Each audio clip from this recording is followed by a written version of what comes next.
नमस्ते स्टूडेंट्स, स्वागत है इस वीडियो के माध्यम से कक्षा 10वीं की संस्कृत की क्लास में, जहां आज हम शेमुशी पार्ट 2 के पार्ट 9 सूक्तयः का अध्ययन करेंगे। जी हाँ बच्चों, सूक्तियाँ, सूक्ति, सूक्ति, सूक्तयः। सूक्ति शब्द का बहुवचन सूक्तयः है, अर्थात बहुत सारी सूक्तियाँ। इस पाठ के अंतर्गत हम कुछ दक्षिण भारतीय, जो कि तिरुक्कुरल नामक पाठ से ली गई हैं। कुरल अर्थात तमिल भाषा में कुरल पद्य को कहते हैं, कविता को कहते हैं, 2 पंक्तियों वाली कविताओं को। तो ऐसे तिरुक्कुरल सम्मानपूर्वक लगाया गया ये शब्द है। ऐसे कुरल अर्थात ऐसे कुरलों का, ऐसी सूक्तियों का संस्कृत में ट्रांसलेशन किया गया है, रूपांतरण किया गया है और उनको आप तक पहुंचाने का प्रयास किया गया है। सूक्ति अर्थात सु अच्छा, उक्ति मतलब कहा गया। जिन पंक्तियों में कुछ अच्छा कहा जाता है, कुछ मोरल कहा जाता है, कुछ ऐसा कहा जाता है जो हमारे लिए सहयोगी हो, ऐसी पंक्तियों को सूक्तियाँ कहते हैं। तो आइए इस पाठ के श्लोकों का अध्ययन प्रारंभ करते हैं। मेरे पीछे पीछे साथ में बोलेंगे। पिता यच्छति पुत्राय बाल्ये विद्याधनं महत्, पितास्य किं तपस्तेपे इत्युक्तस्तत्कृतज्ञता।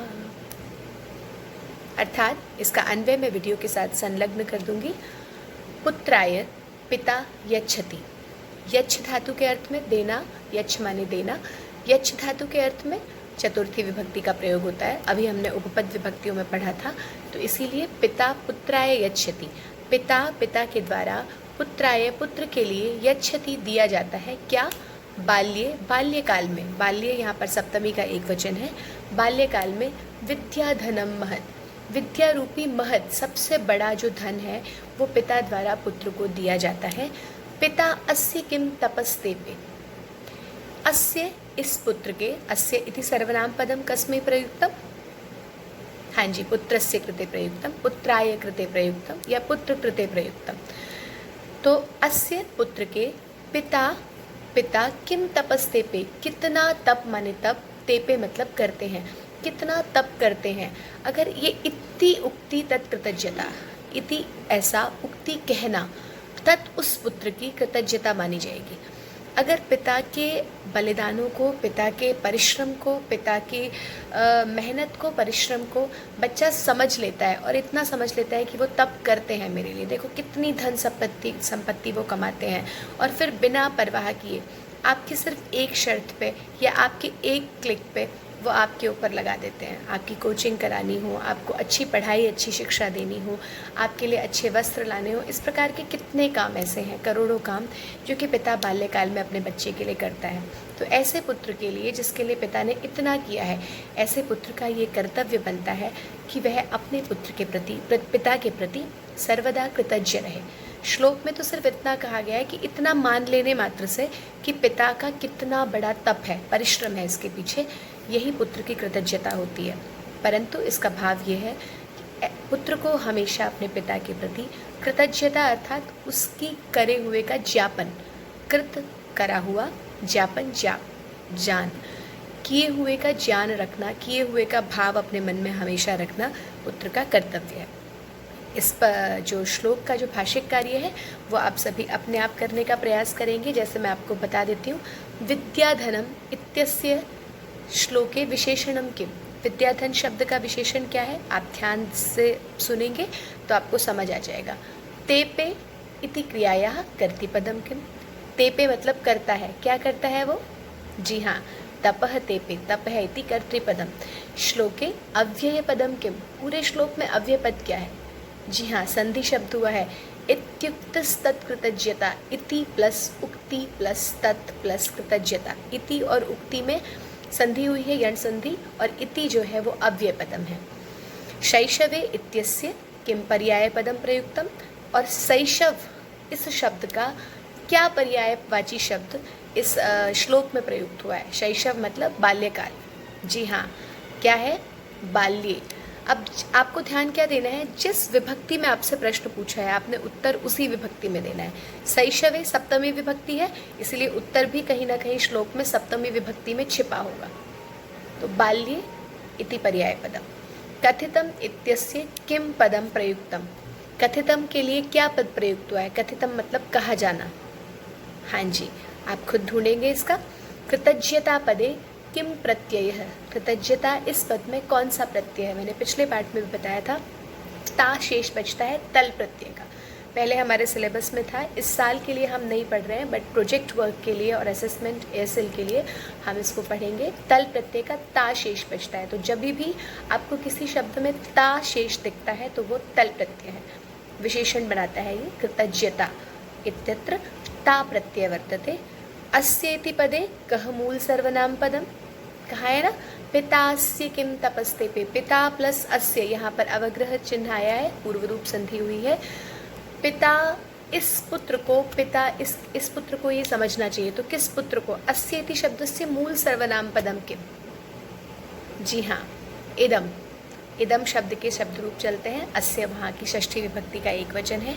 उसके बाद आता है यच्छति पदे का मूल धातु, यच्छति जो शब्द है इसमें मूल धातु क्या है, आप लोग आंख बंद करके यच्छ लिख देंगे, जी नहीं, मैंने कहा था ना अपसारण हो जाता है, यच्छति का जो ऋट लकार है वो दास्यति बनता है, तो इट मीन्स जो मूल धातु है वो दा है, तो जो आपका दा का जो कर्मवाच्य बनेगा वो दीयते बनेगा, ठीक है। तो दा मतलब देना, देना शब्द का जो कर्मवाच्य धातु बनेगा वो दीयते बनेगी और लट लकार में, और जो लट लकार में नॉर्मल धातु बनेगी वो यच्छति बनेगी, दायति नहीं बनेगी। अगले श्लोक का अध्ययन करते हैं, है ना कितना अच्छा श्लोक। अपने पिता के प्रति हम सभी को कृतज्ञ भाव रखना चाहिए। अग्रिम श्लोक, अवक्रता यथा चित्ते वा तथा वाची भवेत् यदि तदेवाहुः महात्मनः समत्वमिति तथ्यते। इस श्लोक में आप इन सभी श्लोकों का प्रसंग भी लिखेंगे, संदर्भ भी लिखेंगे जहाँ से लिए गए हैं। प्रसंग क्या है इस श्लोक का, कि प्रस्तुत श्लोक में एक महात्माओं ने समत्व किसको माना है, इस बात को समझाने का प्रयास किया गया है। यथा चित्ते अवक्रता, जिस प्रकार चित्ते, मनुष्य के चित्त मतलब हृदय में, अवक्रता, अवक्रता, वक्रता कहते हैं कठोरता, तो अवक्रता क्या है, सरलता।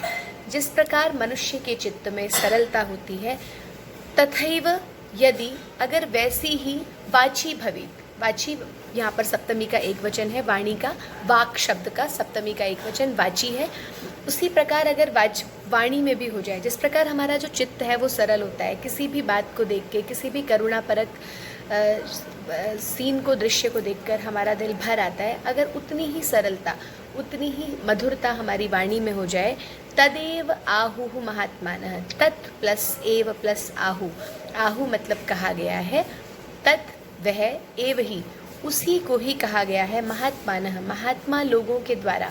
महात्मा शब्द का बहुवचन है प्रथमा विभक्ति का, महात्मा महात्मा महात्मानः, महात्मा महात्मानौ महात्मानः, महात्माओं के द्वारा उसी को समत्वमिति तथ्यते, समत्वम प्लस इति, समत्व ऐसा तथ्यते, तथ्यतः अर्थात वास्तव में, ठीक है। तो अगर जैसा हमारा चित्त सरल है, अगर वैसे ही हमारी वाणी भी सरल होगी, इसी सरलता को, चित्त और मन की सरलता को महात्माओं के द्वारा समत्व कहा गया है, एक जैसा समरूपता कही गई है। तो हमारे मन में जैसा भाव हो, अगर वैसा ही अच्छा शब्द हम वाणी से बोलें, और जैसा हम वाणी से अच्छा बोलते हैं अगर वैसी ही सरलता हम अपने चित्त में रखें, दोनों ही बात पूर्ण तरह से एक दूसरे पे आधारित है, आश्रित है। वाणी में जिस प्रकार हम सरल हैं, जिस प्रकार हम वाणी से मधुर बोल रहे हैं, अगर वैसी ही मधुरता हमारे चित्त में रहेगी, अर्थात दोनों की समरूपता, मन, वाणी, और तीसरी चीज़ आती है कर्म। अगर इन तीन चीज़ों की हम समरूपता रखते हैं, एकता रखते हैं, तो हम समत्व में रह पाते हैं। मनसा वाचा कर्मणा, मन, वाणी और कर्म से एक सा रहना। अग्रिम श्लोक को पढ़ते हैं, इसके भाषिक कार्य को मैं आपके साथ वीडियो के साथ संलग्न करूंगी, एक बार बोल देती हूँ, आप सभी स्वयं से इसको करेंगे। महात्मानः इति पदे कह मूल शब्द, महात्मन, ठीक है, महात्मन शब्द है, उसके शब्द रूप चलते हैं महात्मा, महात्मानौ, महात्मानः। यथा पदस्य विपर्यय पदम किम, जैसे यथा होता है उसका जो विलोम शब्द है वो क्या होना चाहिए, पाठ में देखो, आपने अव्यय पदों में भी पढ़ा है, जी हाँ। श्लोके वाण्यः इति पदस्य किम पर्याय पदम प्रयुक्तम, वाणी के लिए वाण्यः सप्तमी का एक वचन है, तो मैंने आपको बताया भी था कौन से कौन सा शब्द है जो सप्तमी के एक वचन में वाक का प्रयोग हुआ है, वही इसका पर्यायपद होगा। भवेत इति क्रियापदस्य कर्तृपदम किम, क्या कहा है, अवक्रता यथा चित्ते तथा वाची भवेत। क्या भवेत, अब अवक्रता, तो अवक्रता इति कर्तृपदम। वाची पदे का विभक्ति, मैंने आपको पहले भी बताई थी कौन सी विभक्ति है वाची शब्द में। अवक्रता पदे कह प्रत्यय, जैसे ऊपर अभी कृतज्ञता आया था, ऐसे ही अवक्रता में कौन सा पद है, फिर है मनसी इत्यस्य किम पर्याय पदम श्लोके प्रयुक्तम। मनसी इस शब्द का क्या पर्याय पद है, ये भी आपको स्वयं ढूंढना है। तीसरा श्लोक पढ़ेंगे। त्यक्त्वा धर्म प्रदाम वाचम परुषाम योऽभ्युदीरयेत् परित्यज्य फलं पक्वम भुंक्ते पक्वम विमूढ़धिः। प्रस्तुत श्लोक में मूर्ख और जो बुद्धिमान प्राणी है उनका एक छोटा सा अंतर बताया गया है कि वो क्या अलग करते हैं। त्यक्त्वा धर्म प्रदाम वाचम, वाचम अर्थात वाणी, पिछले श्लोक में भी हम पढ़ रहे थे। धर्म प्रदाम, धर्मप्रद, धर्मम प्रदाती थी धर्मप्रदा, धर्म अर्थात कर्तव्य, कर्तव्य या अच्छा सुख देने वाली वाणी को, वाचम वाणी को, धर्म प्रदाम वाचम विशेषण विशेष्य है, द्वितीय का एक वचन प्रयोग हुआ है दोनों में। धर्मप्रद वाणी को त्यक्त्वा छोड़कर, क्या त्यक्त्वा में ल्यप प्रत्यय है, त्यज प्लस त्वा प्रत्यय है। धर्म को प्रदान करने वाली, कर्तव्य के का ज्ञान कराने वाली वाणी को छोड़कर परुषाम, परुष कहते हैं कठोर को, यह जो व्यक्ति परुषाम कठोर अभ्युदीरयेत, अभि प्लस उदीरयेत, अभि उपसर्ग पूर्वक उदीरयेत अर्थात बोला जाता है, जिस व्यक्ति द्वारा धर्मप्रद वाणी को छोड़कर कठोर वाणी में बोला जाता है, वो कैसा है, विमूढ़धि, ऐसा विमूढ़ कम या मूढ़ धी बुद्धि वाला, ऐसा मूर्ख जो बुद्धि वाला प्राणी है, वो ठीक उसी तरह है जिस प्रकार परित्यज्य फलम पक्वम, किसी वृक्ष पर अगर हम पक्वम फलम, पके हुए फल को, परित्यज्य परि उपसर्ग पूर्वक त्यज धातु ल्यप प्रत्यय है, किसी वृक्ष के पके हुए फल को छोड़कर अपक्वम भुंक्ते, भुंक्ते पक्वम, भुंक्ते के बाद अवग्रह का चिन्ह है, पूर्व रूप है, क्योंकि ए के साथ अ आया है तो अ को अ का लोप करके अवग्रह चिन्ह लगा दिया गया है। जो विमूढ़ मूर्ख मानव होते हैं वो किसी ऐसे मूर्ख ही लोग होते होंगे जो परिपक्व फल को छोड़कर अपरिपक्व फल को खाते हैं। ठीक उसी प्रकार जो मूर्ख मनुष्य होते हैं वो धर्म प्रदान, अच्छा सुख देने वाली, कर्तव्य का बोध कराने वाली वाणी को छोड़कर कठोर वाणी का प्रयोग करते हैं। तो इससे हमें कितना अच्छा सीखने को मिला है। वाण्ये का समलं करोति पुरुषम या संस्कृता धार्यते, कि एक वाणी ही मनुष्य को समलंकृत करती है, सुशोभित करती है। कौन सी वाणी? जो संस्कृता, अच्छे संस्कारों को धारण किए होती है। तो जीवन में आपका चेहरा, आपके कर्तव्य, आपका जो चेहरा है वो बहुत कम देर के लिए लोगों को भाता है। आपकी वाणी और आपके काम ही लोगों को आपका प्रिय बनाते हैं या आपको लोगों का प्रिय बनाते हैं। इसलिए हमेशा किस प्रकार की वाणी बोलनी है इस बात का बहुत ज़्यादा ध्यान रखेंगे। आइए इस श्लोक का भाषिक कार्य करें। अग्रिम वीडियो में बाकी बचे हुए श्लोकों का स्वाध्याय करेंगे। भुंक्ते क्रियापदस्य कर्तृपदम किम, कहा है ना इसमें, परित्यज्य फलम पक्वम भुंक्ते।